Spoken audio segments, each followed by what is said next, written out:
Vimos ahí en Marcos capítulo 5, nos describe, hermano, un suceso muy importante. Está el Señor pasando por la región de los Gadarenos. Y dice la escritura que cuando Él sale de la barca, enseguida vino a su encuentro, dice la escritura, de entre los sepulcros un hombre con un espíritu inmundo. Y este hombre, dice la escritura, que estaba atado con grillos, con cadenas, pero dice la palabra que esas cadenas y esos grillos, él las hacía pedazos y nada ni nadie le podía dominar. Siempre dice que de día y de noche andaba gritando en los montes, en los sepulcros, hiriéndose con piedras.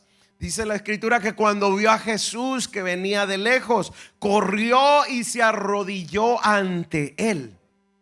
Y clamando a gran voz dijo: ¿qué tienes conmigo, Jesús, Hijo del Dios Altísimo? Te conjuro por Dios que no me atormentes. Jesús le decía: sal de este hombre, espíritu inmundo. Y dice la escritura que le preguntó: ¿cómo es que tú te llamas? Y este hombre, o más bien los demonios detrás de aquel humano, respondía: Legión me llamo, porque somos muchos. Le rogaba mucho que no les enviase fuera de aquella región. Y entonces los demonios, viendo que había un hato de cerdos, le piden a Jesús que les dé permiso de meterse en aquellos cerdos, en aquellos puercos. Y entonces dice que Jesús efectivamente les dio permiso. Qué importante es esto. Porque estamos viendo, hermano, que el que tiene poder y el que tiene autoridad hasta el día de hoy y desde el inicio de los tiempos se llama Jesucristo. Y saliendo aquellos espíritus inmundos, dice la escritura que entraron en los cerdos. Y aquellos cerdos, cerca de 2000, se precipitaron al mar, cayendo por un despeñadero y se ahogaron en el mar. Dice la escritura que los que cuidaban los cerdos, yo pienso que han de haber sido mexicanos. Ya los tenían destinados a hacer los carnitas, chicharrones y bacon. Y al ver que los 2000 cerdos, ¿cómo iban a sacar 2000 cerdos de entre el mar? No había la tecnología que tenemos hoy en día. Al ver que estaba sucediendo todo esto, salieron a ver lo que estaba pasando, y viendo que Jesús había hecho esto, le pidieron que se retirara de aquella región. En vez de alegrarse, ellos habían conocido al muchacho endemoniado, lo habían mirado cómo él se comportaba. Yo me imagino que todos ya sabían: ahí viene el loco, ahí viene el loco. Quizás no le llamaban endemoniado como hoy en día usted y yo sí lo podemos reconocer. Ellos decían: este está loco, este está demente, este está lunático, este está desenfrenado, a este le falta un gansito y una coca. No sé cómo le han de haber dicho, pero de que algo se referían en cuanto a él, ellos ya lo sabían. Sabían que era un hombre que estaba totalmente fuera de sus 5 sentidos, fuera de sus cabales, y que hacía todos estos desfiguros. Dice la palabra de Dios que este hombre corría en aquellos sepulcros y corría desnudo. No era una buena imagen para ver, un cuadro muy bonito, no. Era algo horrible.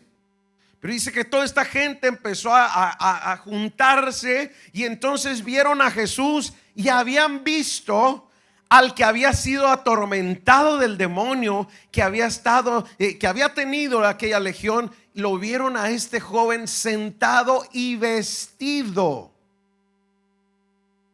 ¿Cuánto tiempo les tocó o les tomó para que este hombre entrara en su raciocinio, entrara en sus 5 sentidos y se diera cuenta de que necesitaba alinearse, lavarse, bañarse y vestirse?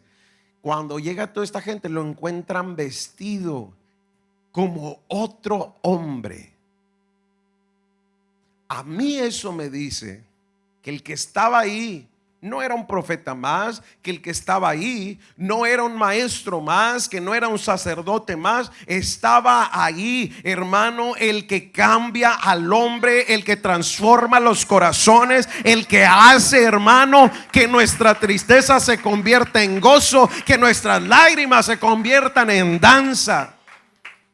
No era cualquier hombre, era Jesús el que estaba ahí. Y dice la escritura que en vez de alegrarse, que en vez de regocijarse, dice que tuvieron miedo. Fíjese qué tremendo, tuvieron miedo. Y les contaron lo que le habían visto, los que lo habían visto, cómo le había acontecido lo que había el que había tenido el demonio y lo de los cerdos, y comenzaron a rogarle que se fuera de sus contornos. Jesús, vete. ¿Por qué le empezaron a decir eso? Repito, porque para mí eran mexicanos. Dijeron, ya perdimos la feria, ya perdimos el ingreso, ya perdimos nuestras ganancias. ¿Qué vamos a hacer ahora? Y es triste, hermano, que cuando Dios empieza a trabajar en muchos de los corazones, cuando Dios empieza a liberar a las personas, algunos nos enfocamos en el lugar incorrecto. Y pensamos, hermano, que el reino de los cielos, pensamos que el servir a Cristo se trata solamente del dinero. Y déjeme decirle que no. El Señor dijo, porque el reino no consiste en comida ni en bebida, no consiste en lo material. En otra parte de la escritura, el apóstol Pablo nos dice que nos enfoquemos no en las cosas materiales que son temporales, sino que nos enfoquemos en aquellas que no se ven, que son eternas.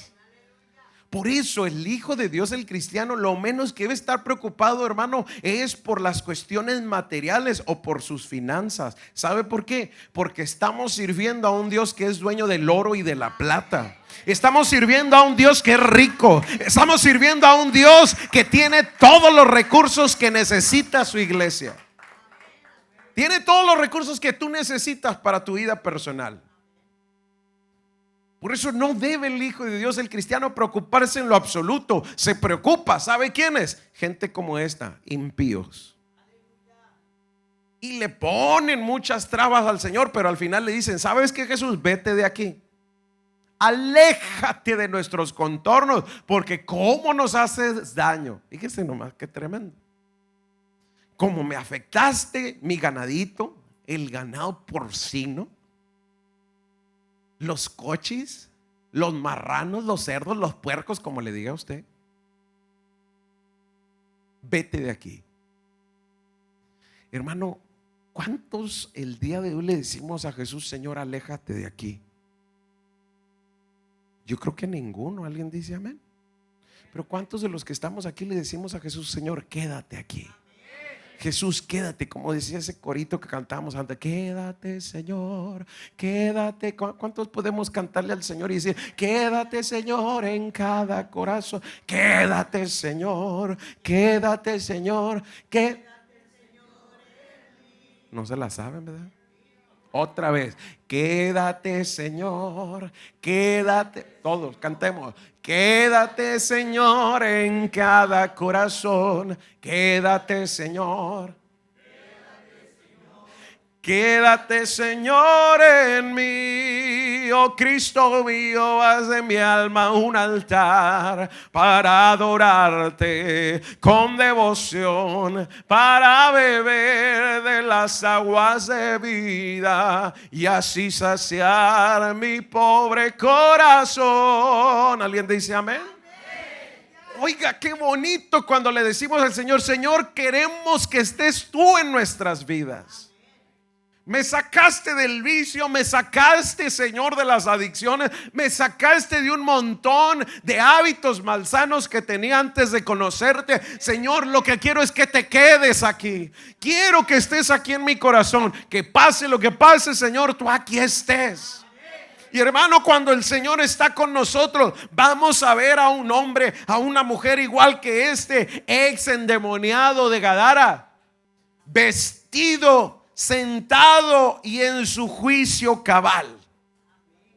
Mira, cuando Dios empieza a ver los cambios que Dios hace en tu vida y en mi vida, la gente, hermano, va a empezar a tener miedo. La gente va a empezar a quedarse impresionada. Oye, tú antes de 10 palabras, 9 decías groserías. ¿Qué fue lo que te pasó?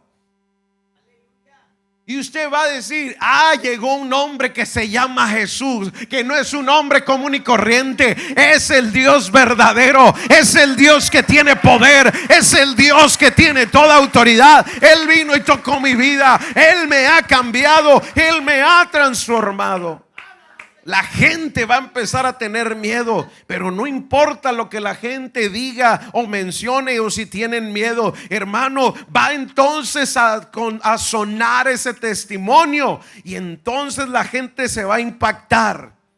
Dice que le contaron lo que había pasado, le decían que se fuera de sus contornos, pero Jesús, hermano, como Él es todo un caballero, mire, Jesús no va a entrar en donde no le permiten entrar. Le digo una cosa: Jesús no es mexicano ni latinoamericano. No sé si se ha fijado, pero nosotros hay fiesta y vamos en que nos inviten. Y ahí vamos, y la quinceañera, y se hace la que llega gente de no sé de dónde. Caray. Y usted que pues yo vengo con la amiga de la amiga del primo de la prima de la sobrina de la quinceañera. Y conoce a la quinceañera. No, pero está suave el ambiente. Y me quise venir.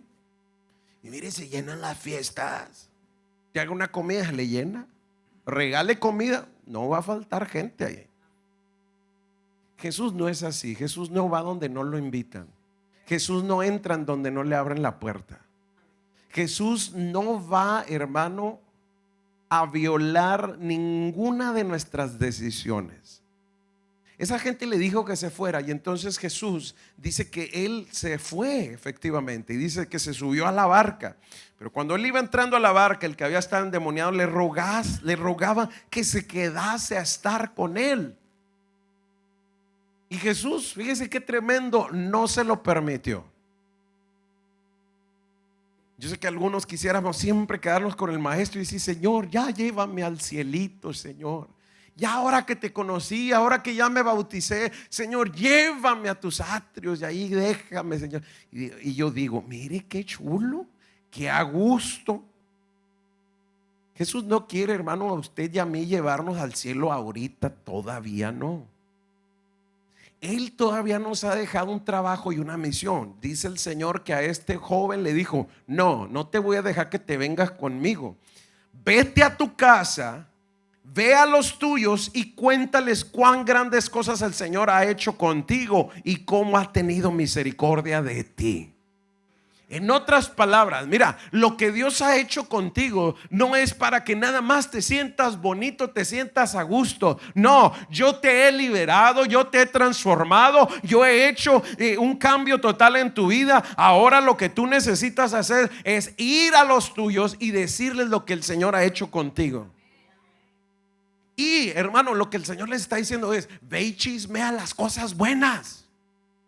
Mire, porque como latinoamericanos somos buenos para chismear todo lo malo, paz de Cristo. Aunque no diga amén. Somos buenos para chismear todo lo malo. No, si viera, el Señor ya me trae, no me contesta. Y yo digo: ¿por qué no decimos también lo bueno que ha hecho el Señor? ¿Por qué no decimos cuántas maravillas el Señor nos ha mostrado? ¿Por qué no decimos también cuántas veces Él nos ha sanado? Mire, nos sana el Señor, y lo decimos una vez y ya no volvemos a decir nada. Pero ¿por qué no volvemos a recordar que el Señor hace 15 años te sanó? ¿Por qué no volvemos a recordar que hace 5 años el Señor hizo un milagro? ¿Por qué no recordamos que el año pasado, el 2024, el Señor estuvo con nosotros y no nos soltó? Hermano, tenemos que seguir publicando lo que el Señor ha hecho en nuestras vidas. Es parte de tu historia, es parte de tu testimonio, es algo que con lo cual caminamos ustedes y yo. Y por ello, hermano, necesitamos hacerle caso al Señor. ¿De qué? de ir a nuestra casa a decirle a nuestra gente lo que el Señor ha hecho por nosotros. Dice la escritura que entonces este hombre se levantó y se fue y comenzó a publicar en Decápolis cuán grandes cosas había hecho Jesús con él, y todos se maravillaban. Ojo, cuando toda la gente contó lo que había pasado, la gente tuvo miedo. Pero cuando el endemoniado, ex endemoniado, gadareno, empezó a hablar lo que Jesús había hecho con él, la gente se maravillaba. En otras palabras, mira, yo no puedo agarrar, hermano, tu testimonio, lo que Dios ha hecho contigo, y publicarlo. No va a tener el mismo resultado. Pero cuando Dios ha hecho algo contigo y empiezas tú a publicarlo, ese testimonio va a hacer que la gente se maraville de lo que Dios ha hecho contigo. Por eso, hermano, no te quedes callado. No, es que van a pensar que yo quiero que se den cuenta. Sí, efectivamente, el Señor quiere que la gente se dé cuenta lo que Dios ha hecho contigo. El Señor quiere que publiques todo lo que Él ha hecho para contigo. Hermano, ¿no ha tenido el Señor misericordia de ti? ¿No ha tenido el Señor tantas bendiciones para contigo? Hermano, ¿cuántas veces el Señor te ha sanado? ¿Cuántas veces el Señor te ha contestado las oraciones? ¿Cuántas veces el Señor ha sido demasiado bueno contigo? Dice el salmista: no nos ha dado el Señor lo que merecemos, no nos ha pagado conforme a nuestras acciones. Eso significa que el Señor tiene misericordia para con nosotros. Hermano, lo que hacía que la iglesia primitiva llevar a cabo el trabajo que el Señor les había encargado de ir y publicar con todo el corazón a todas estas personas, es de que el Señor hacía sanidades, el Señor hacía milagros, el Señor los respaldaba con prodigios. Y quizás alguien piensa y dice: el predicar el evangelio es nomás pues enseñar algo. No, hermano, déjeme decirle que no. El apóstol Pablo nos respalda con esto y hoy lo repetimos. El poder de Dios, hermano, no solamente es palabra. El poder de Dios, el evangelio de Jesucristo es poder de Dios también. Eso significa, hermano, que donde tú hables, donde tú compartes de la palabra, de lo que Dios ha hecho, ahí está abriéndose la oportunidad de que haya un milagro más, de que haya una sanidad más, de que haya una liberación más, de que Dios transforme un corazón una vez más. No podemos pensar, hermano, que los milagros de Dios son para aquella época. No, hermano, los milagros son para el día de hoy también. Mire, independientemente de la reacción que tuvieron estas personas al ver el milagro, Jesús ya había abierto el camino para la predicación del evangelio y el cumplimiento de la misión en aquel lugar. El impacto que había causado, hermano, el testimonio de este hombre fue tal que cuando testificó y predicó, hermano, todos estaban maravillados. Se estaba expandiendo el evangelio, hermano, a Decápolis. Decápolis significa 10 ciudades. Y así se le llamaba a esa región. Eran 10 ciudades que estaban pegadas. Y el Señor utilizó a este ex endemoniado para llevar el evangelio a esas 10 ciudades y la gente se maravillaba. La clave, hermano, de este suceso es que solo, hermano, el poder del Señor manifestado en esas necesidades tremendas, en esas situaciones irremediables de una persona, es cuando el Señor abre el camino para la proclamación del evangelio. Tan pronto como Jesús echó fuera aquellos espíritus malignos de aquel hombre, entonces este hombre tuvo la oportunidad de ir y oír las palabras de Cristo, creer en ellas y ahora él llevarlas también. No se quedó con ellas. El Señor, vemos lo que hizo con este hombre. Y este hombre, hermano, mire, no tenía mucha experiencia. Este ex endemoniado, lo único que sabía era de que había tenido un encuentro con Jesús y ya, pero que ese Jesús lo había liberado. Y muchas veces nosotros, hermano, queremos que, o pensamos o creemos de que hay que tener gran experiencia, amplio conocimiento para compartirle a la gente lo que Él ha hecho con nosotros. Y decimos: no, espéreme, hermano, es que necesito leer, estudiar muy a profundidad todo esto, porque olvídese, Si no, y si me hacen una pregunta y me equivoco, paz de Cristo. Si me equivoco, hermano, si me preguntan de la unicidad, ¿qué voy a decir? Ande, hermano, mire, tantos años aquí y todavía no pueden explicar a algunos la unicidad de Cristo. Paz de Cristo. Paz de Cristo. Paz de Cristo. Que me fueron algunos, hermano, los vi así, sus ojos hasta idos para atrás así.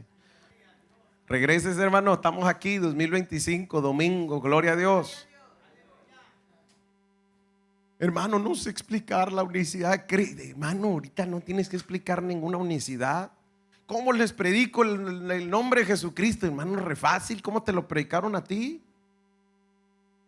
¿Cómo hablaron contigo? ¿Cómo te presentaron el evangelio a ti?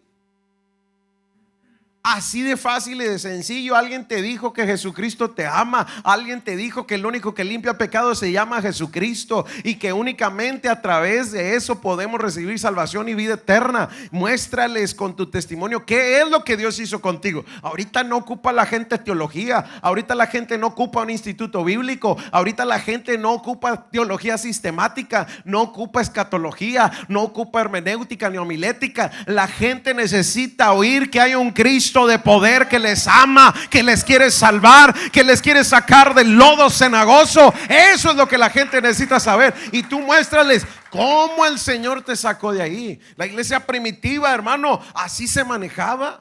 Este endemoniado gadareno no sabía nada. Era un recién convertido. ¿Sabe qué hizo? Fue a decirles lo que el Señor había hecho con él. Nada más. A ver, tú, le dijeron en otro momento a uno que había sido ciego, ¿y tú qué tienes que decir? Pues yo no sé. Ustedes están haciendo mucho relajo, mucho guato. Yo lo único que sé es que yo era ciego y ahora veo. Y el que me dio la vista se llama Jesús. Allá está, vaya, búsquenlo. Yo no sé. Oye, pero ¿qué religión eres? Que no sé tampoco. Yo lo único que sé es que ahora miro y el que me sanó se llama Jesucristo. Punto. Así de fácil. Ya luego, si la persona, porque hay mucha gente que tiene cierto conocimiento de la Biblia, empieza a hacerle preguntas, usted puede decirle, mire, sabe que yo no sé todavía todos esos detalles, pero lo iba a llevar con el pastor, me lo trae y luego ya lo arreglamos aquí. Así de fácil. No batalle. No tienes que saber todo. Tú lo único que tienes que decir es lo que ya sabes. Tú sabes que hay un Dios todopoderoso. Tú sabes que hay un Dios todopoderoso. Tú sabes que hay un Dios que liberta, un Dios que salva, un Dios que llena con su Santo Espíritu, un Cristo que viene por su iglesia pronto. ¿Cuál fue la diferencia, hermano, con este recién convertido, con este endemoniado en gadareno? Hermano, lo único que él traía dentro de su corazón era esa experiencia sobrenatural con Cristo. Y él comprendió perfectamente la palabra experimentada en su vida, porque él era testigo del poder de Dios. Y quiero decirte, hermano, que en estos tiempos para la iglesia, Jesús ya tiene preparada la persona que va a usar y los lugares donde los va a enviar. Puede que Jesús tenga ya 10 lugares para que usted los alcance. 10 hogares quizás, 10 familias, 10 personas, 10 cuadras, 10 colonias, 10 pueblos, no lo sé. Pero hoy el Señor quiere que tú y yo nos convirtamos, hermano, en un testigo de Cristo, en unos ganadores de almas, en predicadores, en discipuladores, para que Cristo se dé a conocer en todas partes y que muchas personas sean salvas y sean discipuladas. Cada uno, hermano, de nosotros estamos aquí porque Jesús hizo cosas sobrenaturales en nuestras vidas, pero los nuestros quizás todavía no lo saben. Para el exendemoniado, los suyos eran aquellas 10 ciudades, porque no solo eran sus familiares, sino era su pueblo al que él pertenecía. Testifíquele, hermano, por lo tanto, a los suyos, para que les pueda usted predicar, les pueda usted discipular. ¿Pero qué va a pensar mi familia? Mire, le voy a dar una noticia el día de hoy. Todos estos días de fiestas, todos estos días de convivencia y todo, ya ellos hablaban de ti. Yo no sé si se ha fijado usted, pero en muchas de las reuniones familiares siempre es la misma cosa. Nos juntamos y a ver en qué carro vino ahora, en qué troca llegó, viene del gabacho. Y hablar y hablar y hablar y hablar, y dicen y dicen y dicen, y usted sin hacer nada, y la familia siempre va a hablar. Bueno, le digo una cosa. Hoy lo invito a que le dé usted a su familia razones para que hable de usted. Y no van a decir qué troca usted trae, no van a decir qué ropa trae, o si trae el teléfono último modelo. Ahora usted les va a dar razones para que hablen de que ahora usted es un hijo de Dios, una hija de Dios, un convertido por el poder del evangelio. Que antes usted era una cierta persona, pero que ahora usted es un redimido con la sangre de Cristo. Ahora usted es diferente, ahora usted tiene amor, corazón para con ellos. Y ellos van a decir: oye, ¿qué le pasó a fulano? Pues quién sabe, será hipócrita, pues quién sabe, pero se vio de veras, se vio bien genuino su respuesta. Vimos el corazón con el que hizo las cosas. Ahora no nos dio regalos como siempre, ahora lo que nos trajo fue un verdadero trato de amor y de cariño. Ahora se le miraba una mirada diferente, hermano, porque los hijos de Dios, hermano, hasta el rostro nos cambia, porque tenemos la unción del Espíritu Santo, tenemos el poder del Espíritu Santo. Déjeme decirle, hermano, que Cristo solo puede mostrar su amor y llevar a cabo su plan de salvación en las personas a través de nosotros. Nada más a través de nosotros. Si nosotros no testificamos, no predicamos, no discipulamos, entonces yo le pregunto: ¿cómo los suyos, cómo su familia oirá del Señor? Mire, daba tristeza, pero ya el testimonio de un pastor que decía que cuando él era niño, vivían ellos ahí en una comunidad y había en la casa enseguida una persona que ellos pues decían: ¿quién sabe quién será este? Pero cada domingo salía bien trajeado, bien guapo de la casa. No hablaba con nadie, no volteaba a ver a nadie. Y ya por la tarde regresaba y no sabía nada más de él. Pero cada domingo salía bien guapo el hombre este. Comenta este pastor que entonces alguien de por ahí llegó a la casa de ellos y les predicó de Jesús. Tenía él 7 años cuando llegó el evangelio a su hogar. Y dice que entonces el evangelio llegó y impactó tanto el corazón de la familia. Su padre era un borracho, su madre se estaba muriendo de una enfermedad terminal. Pero entonces cuando llegó Cristo, sanó a la mamá y le quitó ese espíritu de adicción al alcohol a su papá. Y entonces ellos cada domingo iban gozosos, alegres a la casa de Dios. Y ellos empezaron a tratar de publicar de Jesús con toda su comunidad, con toda su gente. Y al paso de unos 3, 4 años, ya ha tenido muchos años viviendo ahí, se encuentran por la mañana a aquel hombre trajeado. Y buenos días, vecino.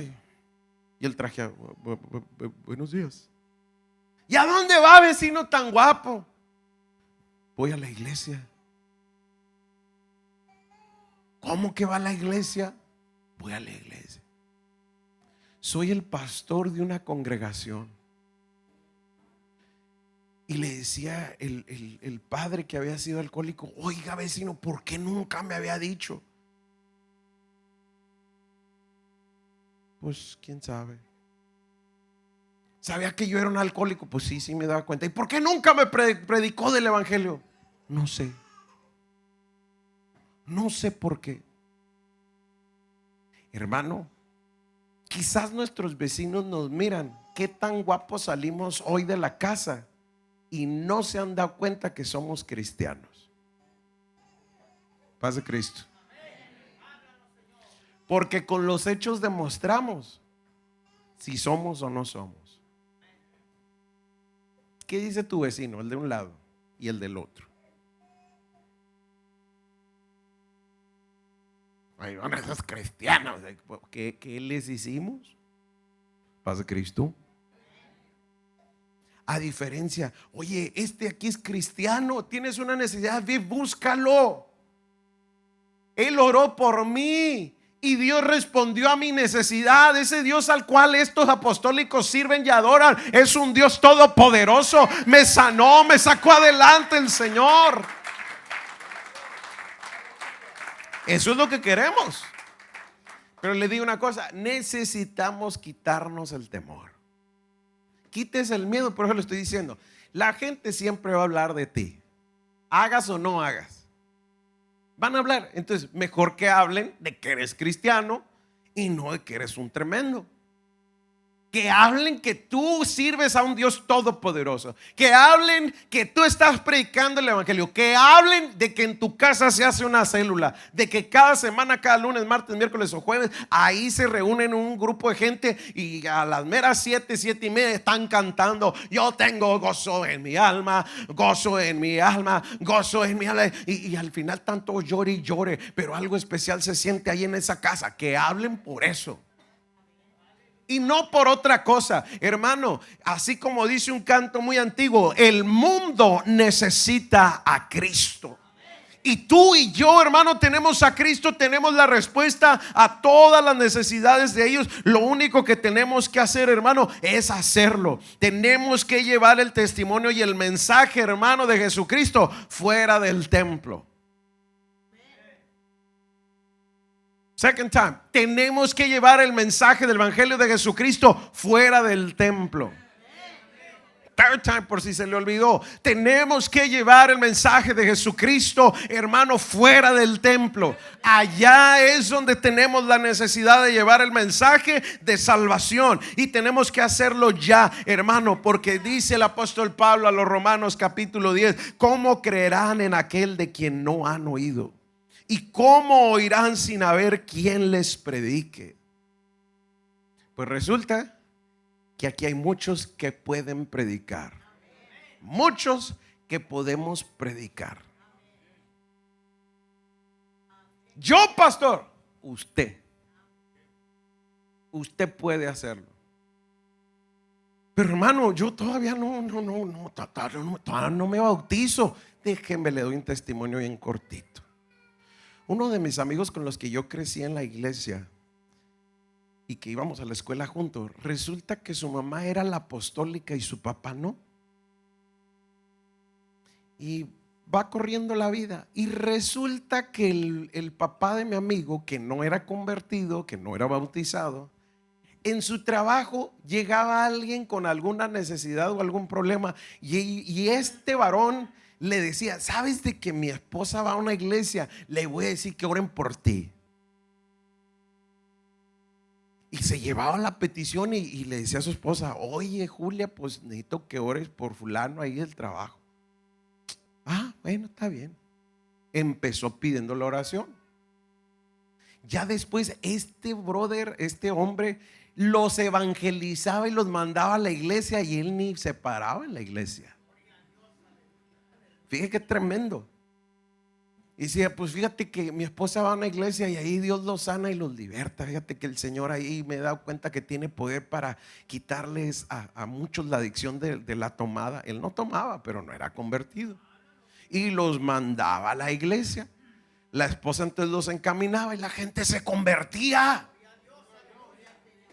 Hermano, pasaron 30 años. 30 años pasaron desde que su esposa se convirtió, y sin ser bautizado, sin ser convertido, mandaba gente a la iglesia.